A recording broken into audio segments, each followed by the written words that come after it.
नमस्कार। साहित्य तक के बुक कैफे के एक दिन एक किताब कार्यक्रम में मैं जयप्रकाश पांडे आपका स्वागत करता हूँ। आज शनिवार है और वादे के मुताबिक मैं एक अंग्रेजी पुस्तक के साथ उपस्थित हूँ जिसका नाम है महागाथा 100 टेल्स फ्रॉम पुराणास। सत्यार्थ नायक ने यह पुस्तक लिखी है जिसे आनंद नीलकंठन का कहना है कि a great read and a must have in your home library. एक ऐसी पुस्तक जो आपके ग्रंथालय में अवश्य रहनी चाहिए और जिसे आपको अवश्य पढ़ना चाहिए। इसकी वजह क्या है? दरअसल सत्यार्थ नायक ने जो भारतीय पौराणिक आख्यान हैं उनमें से 100 कथाएं अपनी पसंद की चुनी और उन कथाओं का विस्तार जो है वह सतयुग से कलयुग तक आता है। इस दौरान क्या कुछ घटा, पौराणिक आख्यान क्या कुछ कहते हैं, किन कहानियों से सनातन बना, उन कहानियों के अंदर क्या है और उन कहानियों का मूल उद्देश्य क्या है, संदेश क्या है, इस पर कहीं से भी सत्यार्थ नायक अपनी व्याख्या या टिप्पणी नहीं रखते हैं, बल्कि सहज और सरस भाषा में वो इस बात को बताने की कोशिश करते हैं कि हमारा जो पौराणिक आख्यान है वह कितना समृद्ध रहा है। आखिर क्या आप जानते हैं कि ब्रह्मा और विष्णु ने कभी एक दूसरे के खिलाफ प्रतियोगिता की थी, या शिव और भगवान कृष्ण के साथ कभी कोई युद्ध हुआ था? आखिर इंद्र जो है वह किस तरह से इतना भयभीत क्यों रहता है और क्यों वह किसी भी ऋषि और महर्षि के तप को तोड़ना चाहता है? इंद्र कोई पद है या इंद्र कोई व्यक्ति है? क्या आप यह जानते हैं कि भगवान राम ने क्यों किसी शूद्र को दंड दिया था? यह बात बहुत सारी चर्चा में आती है और बार बार इस प्रश्न का उत्तर जो है वह पूछा जाता है। इसी तरह से इस पुस्तक में शामिल कहानियाँ बताती है कि क्या आप जानते हैं कि सीता माया सीता थी जो लंका में थी, या जो अग्नि में जली वह माया सीता थी, या क्या भगवान नारद ने ही बंदर का मुख धारण कर हनुमान बने थे? आखिर ये कहानियाँ कहाँ से आती हैं?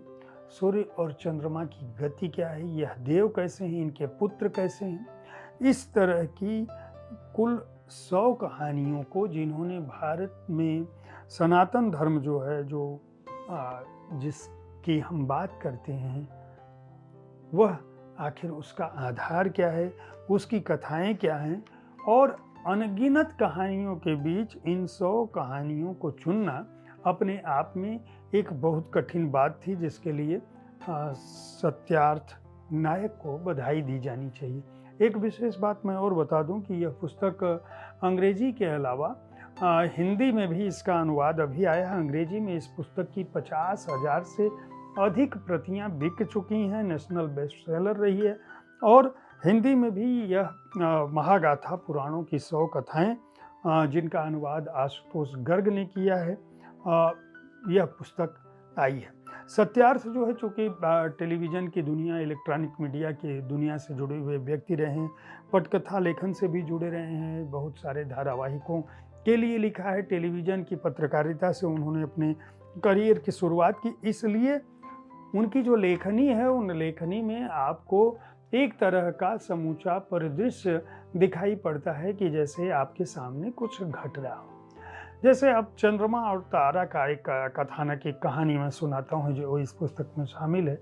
100 कहानियों के लिए आपको यह पुस्तक खरीदनी पड़ेगी।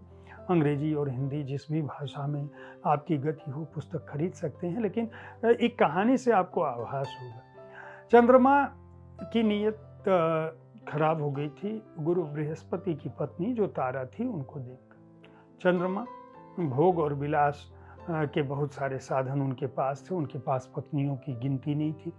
बहुत सारी पत्नियां, उनकी अलग अलग पत्नियों के नाम हैं। जो आप नक्षत्रों की बात करते हैं, वो नक्षत्र के हम जो नाम लेते हैं वो उनकी पत्नियों के रूप में पौराणिक आख्यान के हिसाब से भी उनकी पत्नियां हैं।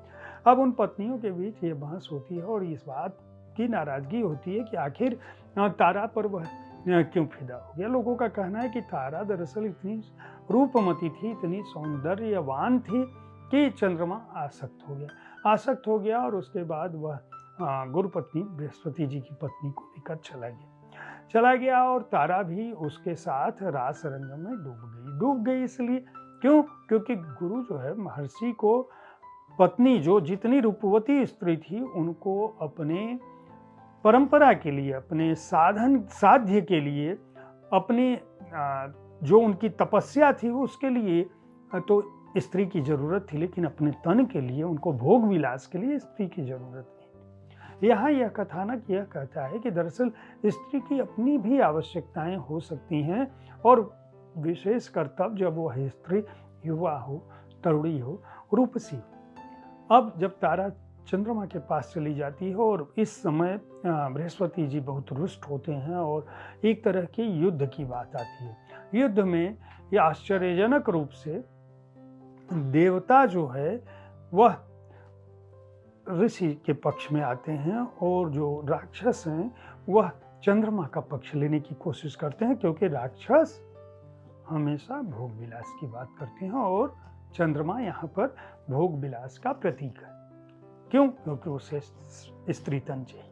अब यहाँ पे जब युद्ध होने लगता है, युद्ध की नौबत आती है और एक महान युद्ध छिड़ जाता है जिसमें सृष्टि के विनष्ट होने का खतरा पैदा हो जाता है। यहाँ तक कि चंद्रमा के नष्ट होने की बात आती है, तब तारा सामने आती है और तारा इस बात का विरोध करती है कि युद्ध बंद हो जाना चाहिए। और आखिर मेरी भी अपनी बृहस्पति मानते नहीं हैं, उनका क्रोध चरम पर होता है। तब वह अपने शरीर को एक तरह से सामने लाती है, पेट पर हाथ फैलाती है और कहती है कि देखिए, आप मुझे तो मार सकते हैं, चंद्रमा को मार सकते हैं, लेकिन इसका क्या करेंगे। जब वो देखते हैं कि ये गर्भ धारण कर चुकी है तो पूछते हैं कि ये किसका बच्चा है।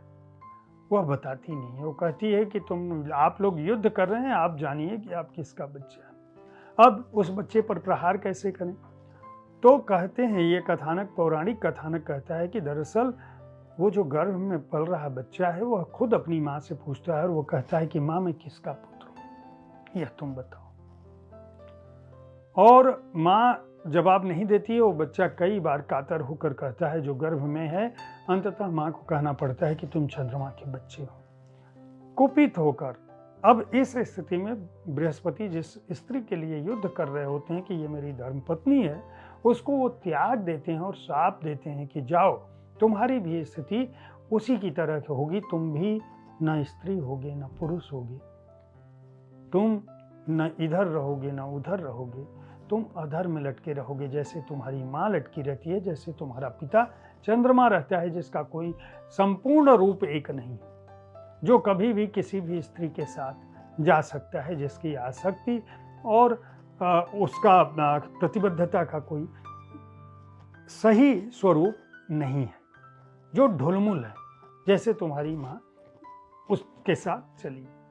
यह श्राप देते हैं और वह श्राप से पैदा हुआ पुत्र बुध है, जो यह पूछता है अपनी माँ से कि मैं कौन सा राह पकड़ूं, तो वो कहती है कि तुम अपनी गति पकड़ो। अब इसी तरह की पूरी 100 कहानियाँ पुराण की इस पुस्तक में शामिल हैं। वो जो कहानियाँ हैं उनमें प्रद्युम्न, कृष्ण, सुदामा, भगवान विष्णु, उनका मोहिनी रूप, कार्तिकेय, वराह अवतार, मत्स्य अवतार, पृथु, ब्रह्मा द्वारा सृष्टि की रचना, मनुष्य की उत्पत्ति, शिव और ने ब्रह्मा का शिव क्यों काटा, नारद की माया क्या है, देवता भूखे जब रह गए हैं, दक्ष क्या है, भृगु का विष्णु को शाप क्या है, दधीची और देवताओं का युद्ध क्या है, सती ने आत्महत्या क्यों की, इस तरह की तमाम पौराणिक आख्यान है।